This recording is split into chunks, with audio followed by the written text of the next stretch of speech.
Meu filho disse que eu não valia nada. E só percebeu o erro quando foi tarde. Eu estava sentada na mesa da cozinha com as mãos em torno de uma xícara de café que já tinha esfriado, quando o telefone tocou. Eu atendi. Era o Eduardo. E a primeira coisa que ele disse foi isso: "Mãe, você não vale nada para mim." Não foi uma explosão. Não foi uma briga. Foi dito com calma, com uma frieza que eu nunca tinha ouvido naquela voz.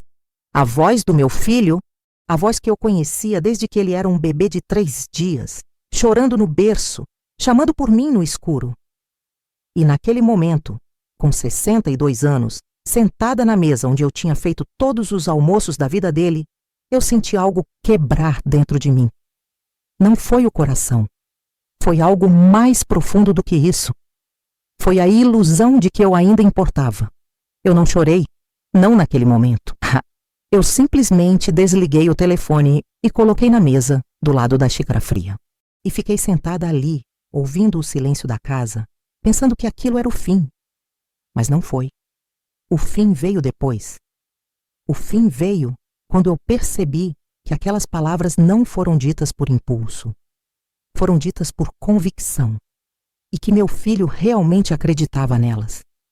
Naquele dia, eu ainda não sabia que aquela conversa mudaria tudo. Que minha vida, a partir dali, seria dividida em antes e depois. Que eu precisaria escolher entre continuar sendo a mãe que se apagava ou ser, pela primeira vez na vida, a mulher que eu sempre deveria ter sido. Meu nome é Aparecida. Mas desde que eu tenho memória, ninguém me chama por esse nome inteiro. Sou Cidinha. Cidinha para minha família, para minha vizinha Terezinha, para minha amiga de infância Zilda, com quem eu falei pela primeira vez em 2 anos na semana passada. Tenho 62 anos. Nasci numa cidade pequena no interior de Minas Gerais, numa casa de terra batida, com 4 irmãos, uma mãe que trabalhava o dia todo num armazém e um pai que sumiu quando eu tinha 7 anos. Não foi um abandono com drama. Ele foi embora numa manhã comum, sem dizer nada, e não voltou. Minha mãe nunca falou dele de novo. E eu aprendi, ainda criança, que pedir é inútil, que o que você tem é o que você tem, que não tem lugar no mundo para uma mulher que implora.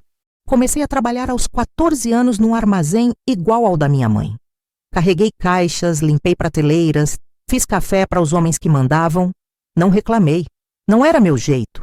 Meu jeito era trabalhar, calar e sobreviver. Aos 18, mudei para Belo Horizonte.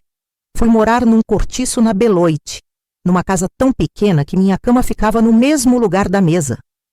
Trabalhei numa fábrica de biscoitos durante 3 anos. O cheiro de farinha e gordura quente vinha junto comigo para casa todos os dias. Grudava no cabelo, na roupa, na pele. Mas eu não me importava. Eu estava ganhando. Eu estava sobrevivendo sozinha. Foi num sábado à tarde, numa festa junina na rua, que conheci o Marcos. Ele era 5 anos mais velho, trabalhava numa empresa de construção, sorria com facilidade e dançava o forró com um jeito que parecia que não aprendeu nenhum lugar, que era coisa do corpo dele. Ele não era bonito da forma que você imagina, não era daquele jeito que você vê nas revistas. Era um homem comum, com cabelo escuro, com um bigode que na época todo mundo usava, e uma cicatriz na testa que ele dizia que foi de uma queda quando criança. Mas tinha algo nele que me atraiu. Talvez fosse o jeito que ele olhou para mim naquela festa, como se eu fosse mais do que uma menina num cortiço, como se eu fosse uma mulher real. Nos casamos 6 meses depois. A gente não tinha nada, nem uma cama inteira. Mas eu não me importava com isso. Eu me importava com a sensação de não estar sozinha por primeira vez. De ter alguém que acordava do meu lado. Que via eu pela manhã, com cabelo bagunçado, rosto sem maquilha, e dizia numa voz baixa, quase dormindo ainda: "Bom dia, Cidinha." Isso valia mais do que qualquer coisa que eu tivesse. Eduardo nasceu 2 anos depois da gente casar. Foi um parto difícil, 3 dias de trabalho.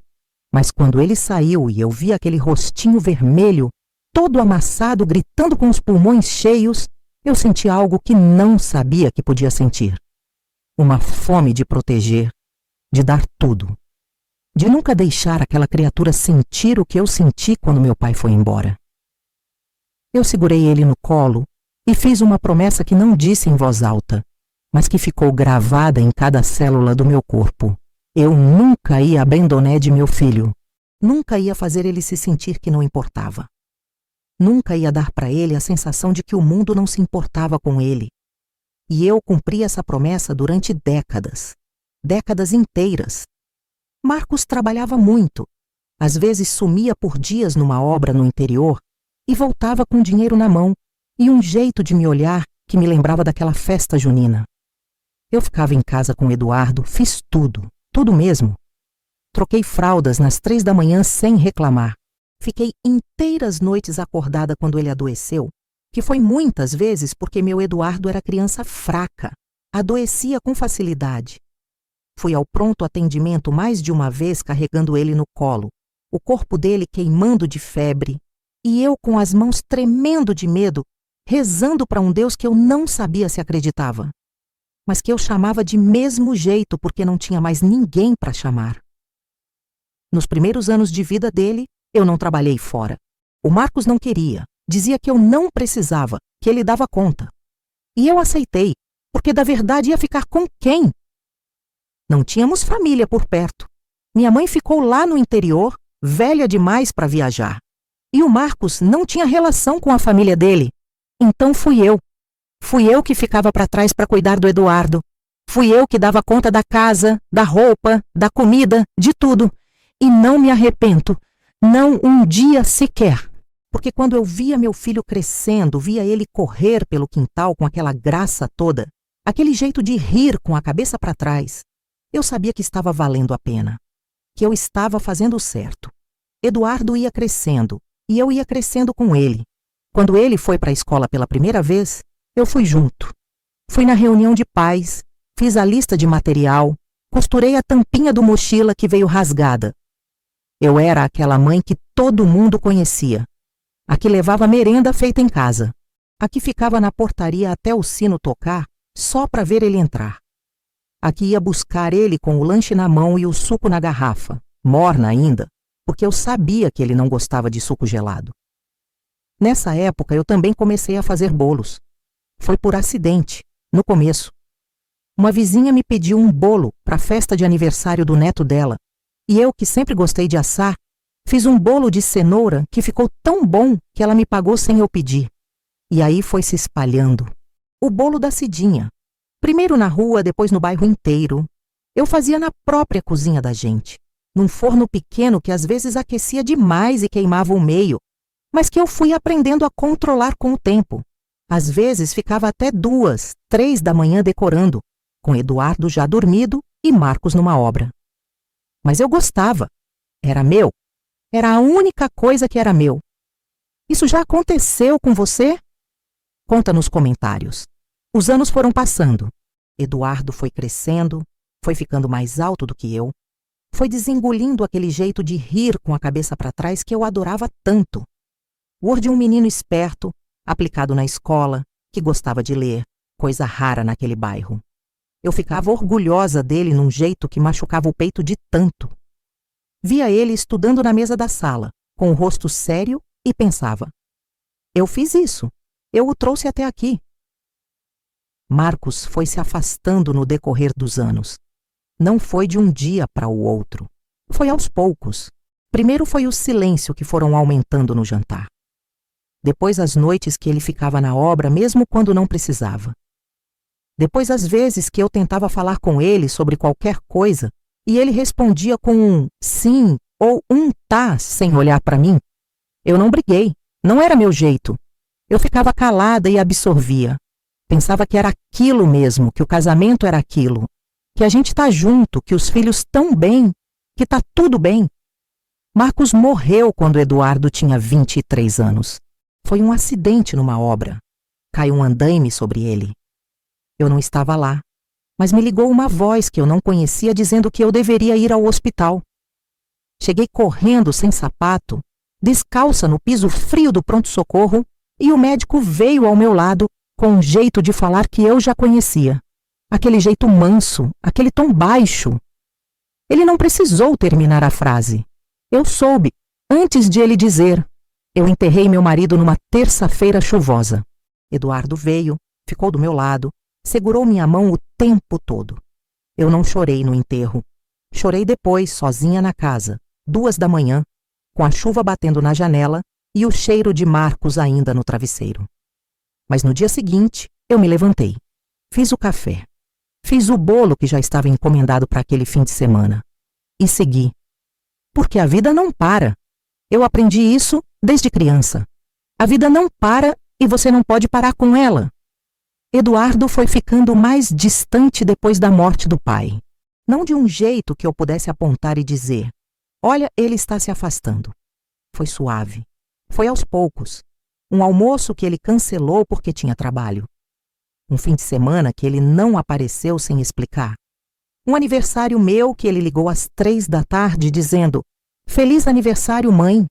Numa voz apressada, como se eu fosse mais uma tarefa da lista dele. Eu não cobrava. Não era meu jeito cobrar. Pensava que ele estava ocupado, que a vida dele estava pesada, que eu não queria ser um fardo. Ele conheceu a Luciana quando eu já estava com 57 anos. Lucia, ele chamava. Veio com ela na casa num domingo à tarde, mão na mão deles dois, e eu vi logo de cara que não ia ser fácil. Não porque ela fosse má pessoa. Ela não era. Era uma mulher educada, bem vestida, com aquele jeito de sorrir que é mais para parecer do que para sentir. Mas tinha algo nela que me mostrou de onde vinha aquela frieza que eu ia sentindo do Eduardo nos últimos anos. Era o mundo dela. O mundo de pressa, de aparências, de tudo aquilo que eu nunca entendi e nunca ia entender. Eles se casaram 1 ano depois. E foi no casamento deles que eu comecei a sentir que eu estava sumindo da vida do meu próprio filho. A Luciana planejou tudo. O vestido, a church, a festa, o cardápio, tudo. Eu não fui consultada em nada.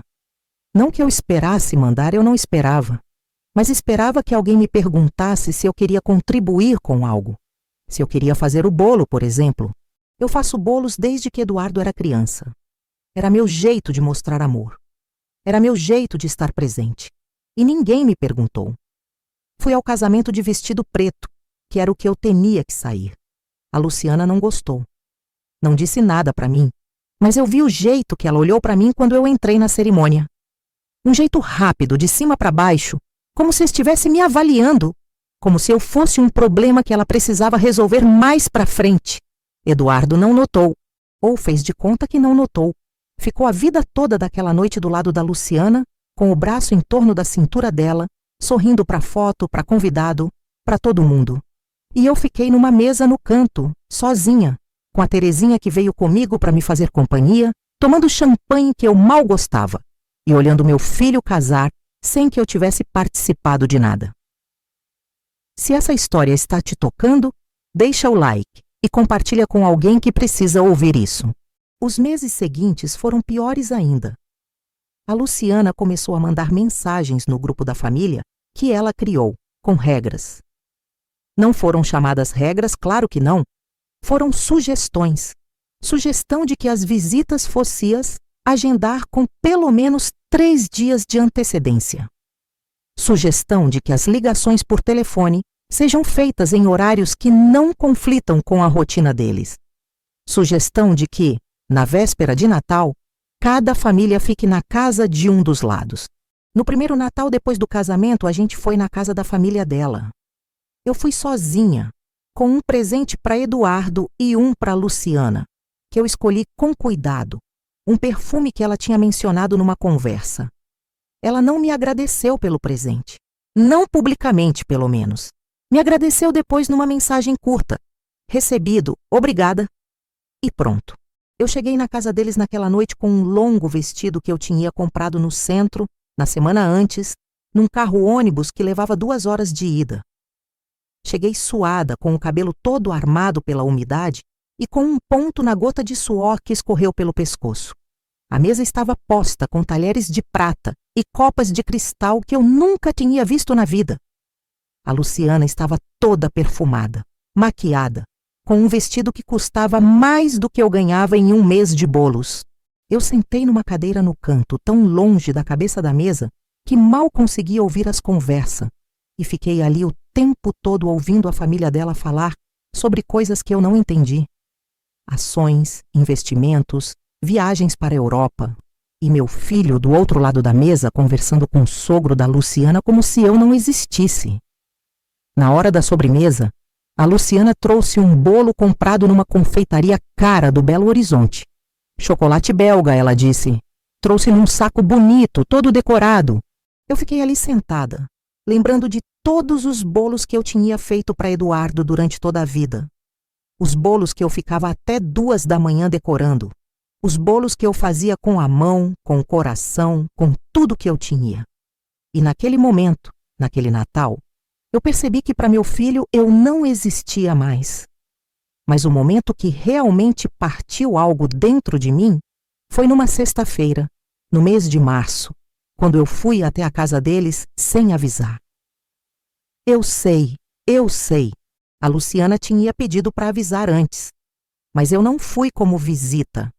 Eu fui porque eu tinha esquecido de levar um documento que o Eduardo tinha pedido, o título de eleitor que ele precisava para alguma coisa de cartório.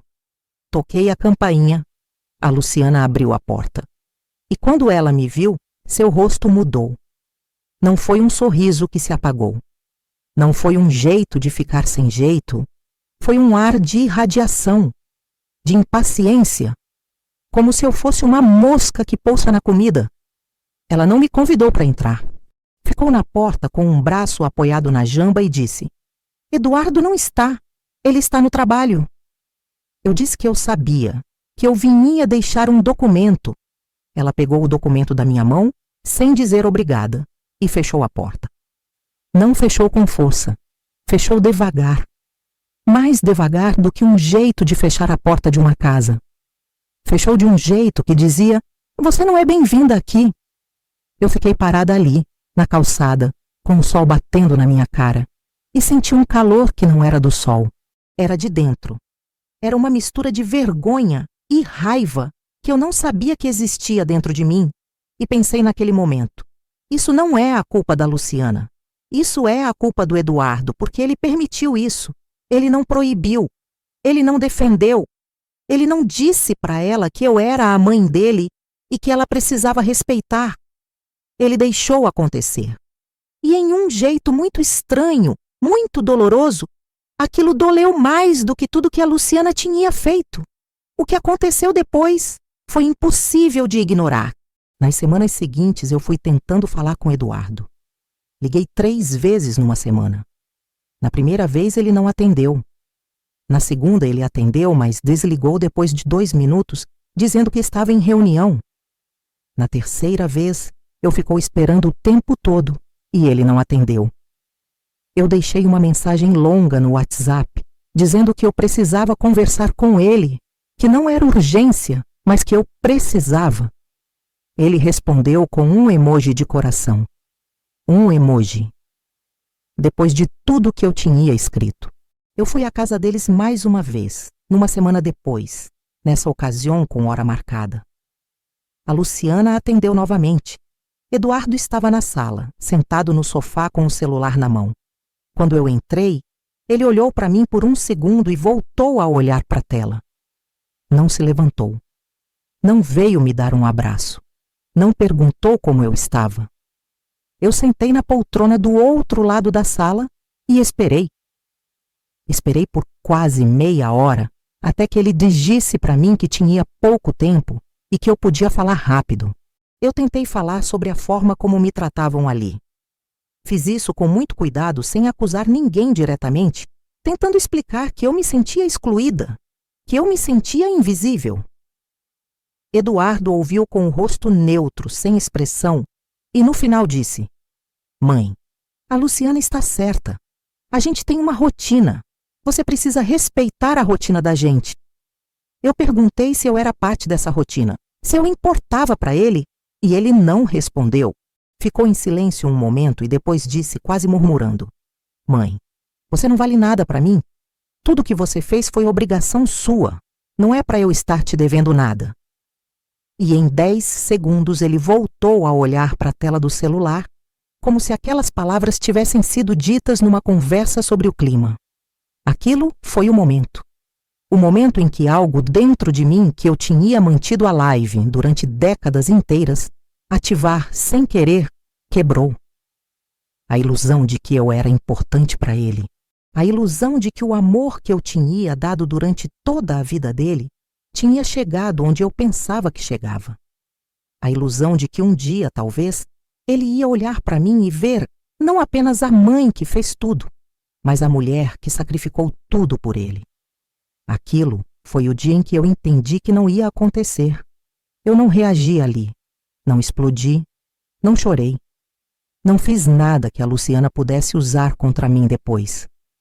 Eu me levantei devagar, peguei meu bolsinha e fui até a porta. Na saída, parei um segundo e olhei para trás. Eduardo não olhou. Estava com os olhos no celular. A Luciana estava na cozinha com os fones no ouvido, como se eu não tinha estado ali. Eu saí, fechei a porta com calma e caminhei até o ponto de ônibus. Cheguei em casa depois de 1h30. Fiquei sentada na mesa da cozinha sem acender a luz, ouvindo o escuro e o silêncio. E ali, sozinha, nas 2h, eu tomei uma decisão. Eu não ia mais estar disponível. Não foi a decisão de uma mulher irritada. Não foi a decisão de uma mulher que ia fazer algo impulsivo ou que ia criar drama. Foi a decisão de uma mulher de 62 anos que finalmente, depois de décadas inteiras de se apagar, decidiu parar. Decidiu que se o meu filho não me enxergava, eu ia parar de tentar que ele enxergasse. Decidiu que se não me valhava nada, então ele ia descobrir o que significa não ter a coisa que não valia nada. No dia seguinte cedo eu liguei para Terezinha. Terezinha foi minha vizinha desde que mudei para aquela rua com o Marcos, com quase 30 anos. Ela era uma mulher pequena, com cabelo branco cortado curto, que plantava flores no quintal dela e me mandava frutas todas as semanas numa sacola de plástico deixada na porta. Eu contei tudo para ela, tudo mesmo. E ela ficou em silêncio um tempo longo e depois disse: Cidinha, você merece muito mais do que isso. E foi a primeira vez em muito tempo que alguém disse algo para mim que eu precisava ouvir.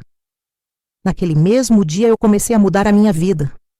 Não foi de um jeito grande ou chamativo. Foi de um jeito silencioso. Primeiro, eu parei de ligar para Eduardo. Parei de mandar mensagem. Parei de esperar que ele me ligasse. Simplesmente parei. Não foi difícil, porque a verdade é que ele já tinha parado de ligar há muito tempo. Eu que ficava tentando, e agora eu parava. Depois eu parei de ir à casa deles. Não mandei mensagem explicando. Não tinha nada para explicar. Eles nunca me convidavam de verdade de mesmo jeito. Eu ia porque eu precisava ir, porque eu ia me sentir culpada se não fosse. Mas culpa de quê? Culpa para quem? Para um filho que disse que eu não valia nada? Não. Eu parei. Terceira coisa. Eu parei de esperar. Parei de esperar que ele ligasse. Parei de esperar que ele se arrependesse. Parei de esperar que um dia ele ia olhar para mim com aquele olhar de criança que ele tinha quando era menino e que ia me dizer que eu era importante. Parei de esperar por um amor que só existia de um lado. E foi a coisa mais difícil que eu já fiz na vida. Mais difícil do que enterrar o Marcos. Mais difícil do que criar Eduardo sozinha. Porque esperar era o que eu sabia fazer. Esperar era para onde eu ia quando não tinha mais nada mais. E eu tinha que aprender a viver sem isso. Natal chegou novamente. Eu não fui para a casa deles. Não fui para lugar nenhum. Fiquei em casa com a Terezinha, que veio com um presunto que ela tinha comprado no mercado e com um vinho que custou pouco, mas que a gente tomou como se fosse o mais bom do mundo. A gente ficou sentada no sofá da sala até meia-noite, assistindo na televisão a festa que ia na TV, com a janela aberta para o ar quente entrar, e eu sentia algo que não tinha sentido em muito tempo. Leveza. Era leveza. Como se alguém tinha tirado de mim um peso que eu carregava no peito desde não sei quando. Eduardo ligou naquele Natal à meia-noite. Eu vi o nome dele na tela e não atendi. Não foi raiva. Não foi frio. Foi a decisão. Foi o limite que eu tinha posto. Ele mandou mensagem depois. Feliz Natal, mãe! Eu não respondi naquela noite. No dia seguinte, eu respondi com um Feliz Natal e só. Sem emoji. Sem saudade. Sem aquilo tudo que eu sempre colocava em cada mensagem que eu mandava para ele. Só as 2 palavras e pronto. Nos dias que seguiram, eu percebi que parar tinha um jeito de doer diferente. Tinha um doer que não era da ausência dele, mas da ausência de mim mesma. Porque durante tanto tempo, eu tinha sido definida por ele. Pela maternidade, pelo sacrifício, pela espera. E agora que eu parava de esperar, eu precisava me perguntar: quem é Cidinha fora disso? Quem eu sou quando não estou me apagando para caber na vida de alguém? Eu comecei a sair mais. Fui com a Terezinha num mercado do outro lado da cidade que ela conhecia, onde tinha flores frescas e frutas que custavam pouco. Fui sozinha num dia numa exposição de arte que tinha aberto no centro da cidade, numa biblioteca velha com paredes brancas e quadros que eu não entendi, mas que eu ficou olhando durante 1 hora inteira, tentando entender. Fui numa missa numa bar pequena perto da rua, não por religião, mas por silêncio. Porque ali tinha silêncio do jeito certo. O silêncio que não pesa, que acolhe. Fevereiro chegou com um calor forte e seco. Eu tinha um bolo para fazer para uma encomenda, uma festa de aniversário de uma criança que eu conhecia da vizinhança. Fiz o bolo com calma, não com a pressa que antigamente eu fazia quando tentava encaixar tudo para cuidar de Eduardo ao mesmo tempo. Fiz devagar, ouvindo o rádio na cozinha, com cheiro de farinha e manteiga, preenchendo a casa inteira. E pensei que era estranho como cozinhar podia ser tão diferente quando você faz por você mesmo e não para ganhar o amor de alguém. Foi no final de fevereiro que ele veio. Eu estava no quintal, regando as flores que a Terezinha tinha me dado, quando ouvi a porteira chirar. Olhei para frente e vi Eduardo parado na entrada, sozinho, sem a Luciana, sem celular na mão. Ele estava com a roupa que o vestia normalmente, calça jeans e camisa manga curta, mas tinha um jeito diferente. Tinha as mãos pra frente, juntas, como se não sabia o que fazer com elas. E tinha os olhos vermelhos. Não tinha chorando ainda, mas tinha chorado. Eu conhecia aquele rosto. Conhecia aquele jeito de ter o olho inchado depois de chorar. Aquele jeito de tentar parecer que não tinha chorado, mas que não consegue esconder. Conhecia desde que ele era menino. Desde aquelas noites que eu ia ao berço dele, e ele tinha chorado mais de meia hora sozinho, e eu chegava, e ele parava de chorar, mas ficava com aquele rostinho todo vermelho e úmido. Eu não fui ao seu lado. Não corri. Não perguntei o que aconteceu. Eu parrei o que eu tinha na mão, o jarro de água, e fiquei parada ali, no meio do quintal com os pisos dos pés na terra seca, esperando. Ele entrou devagar pelo portão e veio até mim, parou a 1 passo, e ficou em silêncio um tempo longo, um silêncio que parecia ter peso, que parecia estar cheia de coisas que ele precisava dizer, mas não sabia como começar. E eu esperei sem ajudar, sem facilitar, sem dizer, tá tudo bem, meu amor, ou pode falar, Eduardo, ou qualquer coisa que tinha sido meu jeito durante toda a vida.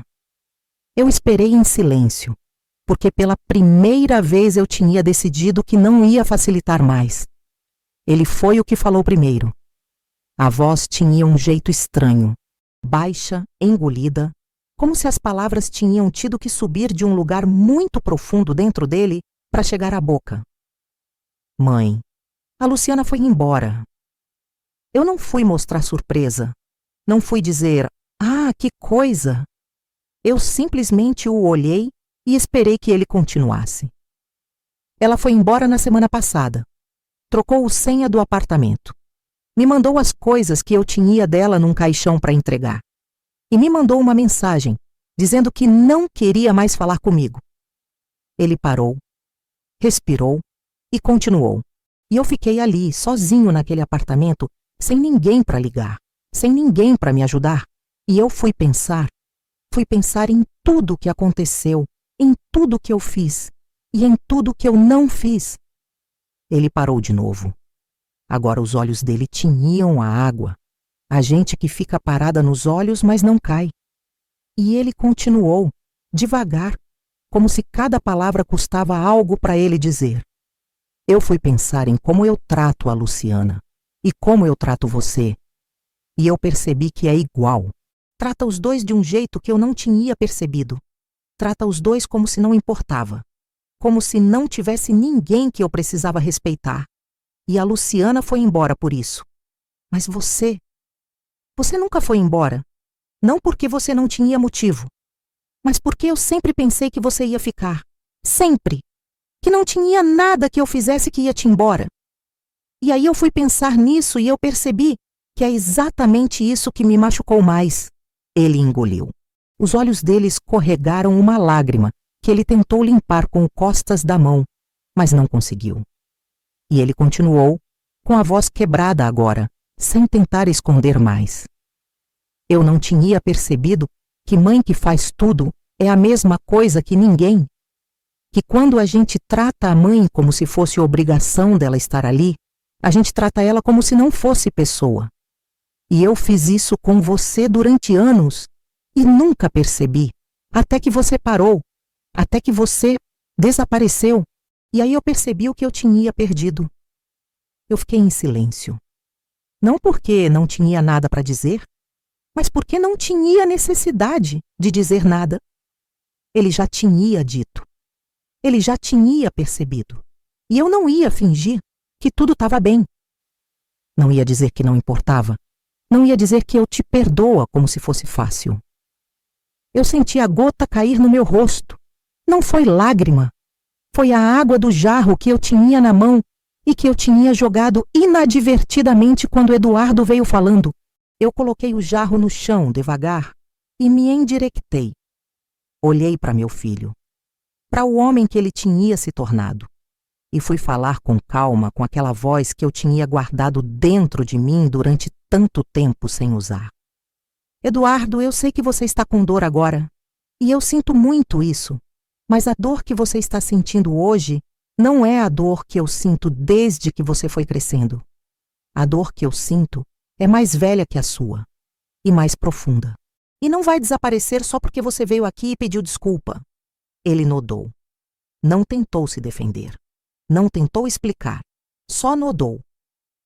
Eu não sei se a gente vai dar conta de consertar isso. Eu continuei. Não sei se vai ser possível. Mas eu sei uma coisa. Eu não vou mais aceitar ser tratada como se não importasse. Não pelo mundo. E não por você. Eu sou sua mãe, Eduardo. Mas eu sou uma mulher também. E essa mulher existe. Existe independente de você me ver ou não. Ele ficou ali, no meio do quintal, com os olhos vermelhos e a cabeça baixa, e não disse nada por um tempo longo. E depois, sem olhar para mim, falou numa voz tão baixa que eu tive que me aproximar para ouvir. Eu sei, mãe, e eu quero aprender a te ver de novo. Eu não respondi. Não porque não queria, mas porque aquilo não era o momento de responder. Aquilo era o momento de deixar ele sentir, de deixar ele estar ali, na dor, na vergonha, no peso do que tinha feito, porque é nisso que a gente aprende. Não quando alguém facilita, quando ninguém facilita. Eu entrei para dentro, fiz um cafezinho, mandei para ele para fora pela janela, numa xícara branca sem alça. Ele pegou, sem dizer obrigado, mas com um jeito de segurar a xícara, como se aquilo tivesse um valor que ia além do café. E ficou ali, no quintal, bebendo em silêncio, enquanto eu ficava dentro, sentada na mesa da cozinha, com as mãos no ar, sentindo que algo tinha mudado. Não tinha consertado tudo, mas algo tinha mudado. Os dias seguintes foram difíceis. Não de um jeito que eu precisava choro ou drama. Foram difíceis de um jeito silencioso. Eduardo começou a ligar de novo, mas não com aquela pressa de antigamente. Ligava no meio da tarde, sem motivo, e ficava em silêncio no outro lado por um tempo inteiro, como se só queria ouvir a minha voz dizendo alô. Eu atendi. Mas não facilitava a conversa. Não ia dizer como você está ou tá tudo bem? Eu esperava. Esperava ele falar. E quando ele falava, eu ouvia. sem julgar, sem conselhos, só ouvindo. Ele veio visitar-me 2 vezes naquele mês. Na primeira vez, ficou apenas 15 minutos. Sentou no sofá, ficou mexendo nas mãos e saiu sem dizer muito. Na segunda vez, ficou mais. Trouxe um pacote de pão que eu gostava. Aquele pão de queijo que eu comprava antigamente no mercado da rua e que tinha saído de linha. Ele foi procurar numa rua do outro lado da cidade e trouxe, sem explicar como encontrou, sem dizer nada. Colocou na mesa e ficou sentado do outro lado, com as mãos no café, em silêncio. Eu não agradeci excessivamente. Não mostrei emoção grande, mas ele sabia que eu tinha percebido. Porque o jeito que eu olhei para ele quando ele colocou o pacote na mesa foi um jeito que ele conhecia. Era o mesmo jeito que eu o olhava quando ele era criança e tinha trazido algo para mim. Uma pedra do rio. Um desenho que ele tinha feito na escola. Uma folha de árvore que ele acha bonita. Aquele jeito de olhar que dizia: eu vi, eu reconheço. A Terezinha ficou mais com eu durante aquele período. Vinha todo o dia com frutas ou com um caldo que ela fazia na casa dela e ficava comigo na sala sem precisar falar muito. Tinha um jeito de estar que era bonito, um jeito de presença que não precisava de palavras. E eu aprecio isso. Aprecie mais do que eu tinha apreciado durante muito tempo. Aprecie que um ser humano pode estar do lado da gente sem exigir nada, sem precisar que a gente fique bem, sem precisar que a gente sorria ou que a gente diga que está tudo bem. Só pode estar ali. Março veio com a chuva que eu gostava. A chuva que chega à noite, forte, com cheiro de terra molhada que meu corpo conhecia desde a infância. Desde aquela casa no interior onde eu dormia ouvindo a água batendo no telhado de lata. Eu fiquei na janela naquela noite, com o café na mão, assistindo a chuva cair. E senti que era a primeira vez em muito tempo que eu tinha paz. Não era a paz de tudo estar bem. Era a paz de eu ter decidido que não ia mais esperar que alguém me desse o que eu precisava. Era a paz de saber que eu podia existir sem precisar que ninguém me confirmasse isso. Eduardo ligou no meio da semana, numa quinta-feira à noite. Eu atendi. Ele ficou em silêncio um tempo e depois perguntou se eu podia almoçar com ele no sábado. Não na casa dele, num restaurante perto da minha casa que eu conhecia. Eu disse que podia. Ele agradeceu e desligou. No sábado fui ao restaurante com um vestido marrom que eu tinha comprado meses atrás num bazar perto da rua, por barateza. Não era vestido bonito da forma que a Luciana usava. Era um vestido simples, com manga curta e um comprimento que ia até o joelho. Mas eu me sentia bem com ele. Me sentia eu. Eduardo já tinha chegado quando eu cheguei. Tinha pedido café para os dois. Tinha a mesa pequena, de canto, para 2 pessoas. Quando eu sentei, ele me olhou de um jeito que eu não tinha visto em muito tempo. Um jeito que não tinha pressa. Um jeito que tinha me visto. E eu pensei, talvez isso seja o começo. A gente não falou sobre o que tinha acontecido. Não tentou resolver tudo naquela mesa. A gente falou sobre coisas pequenas, sobre o calor que tinha feito na semana anterior, sobre um programa na televisão que eu tinha assistido, sobre os bolos que eu tinha feito. Ele perguntou se eu ainda fazia o bolo de cenoura. Eu disse que sim. E ele ficou em silêncio um momento, e depois disse devagar: era o melhor bolo do mundo, mãe. Eu não respondi com um sorriso grande. Não tinha necessidade. Mas senti algo dentro de mim aquecer. Algo que eu tinha guardado muito frio durante aquele tempo inteiro. E pensei que talvez aquilo não fosse o fim da história. Talvez fosse apenas o começo de uma coisa diferente. Algo que eu não sabia o nome ainda. Mas que tinha um jeito de parecer certo. Hoje tenho 62 anos. Ainda faço meus bolos. Ainda tenho minha casinha na mesma rua onde a Terezinha planta flores e me manda frutas toda semana. Ainda acho que o mundo é um lugar difícil para uma mulher que não aprende a se apagar. Mas eu aprendi a não mais me apagar. Aprendi que dignidade não é um presente que alguém te dá.